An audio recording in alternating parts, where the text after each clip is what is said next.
Subscribe कीजिए Urdu for all को और बेल आइकन पर क्लिक करें लेटेस्ट वीडियोस के लिए। अस्सलाम वालेकुम दोस्तों, मेरा नाम साकिब अब्बासी है और आप उर्दू फॉर ऑल देख रहे हैं। दोस्तों, इखलास किसे कहते हैं? आइए एक ऐसा वाकया सुनते हैं कि जिसको सुनने के बाद आप जरूर जान पाएंगे।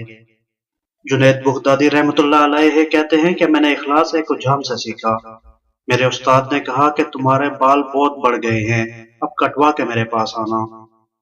जुनैद बगदादी रहमतुल्लाह अलैह कहते हैं कि मेरे पास तो पैसे नहीं थे, लेकिन मैं एक हुज्जाम की दुकान पर चला गया। जाके उससे कहा, मेरे पास पैसे तो नहीं है, लेकिन क्या तुम अल्लाह के नाम पर मेरे बाल काट दोगे? फ्रेंड्स, उस वक्त वो हुज्जाम एक गाहक के बाल काट रहा था। उसने उसी वक्त उसी को छोड़ा और कहा कि पैसे के लिए तो मैं रोज ही काटता हूँ, चलो आज अल्लाह के लिए कोई पहली बार आया है तो पहले उसके बाल काटो। अब उसने उनका सर चूमा और कुर्सी पर बैठा दिया। फ्रेंड्स, वो बाल काटने लगा और साथ साथ रोता जाता।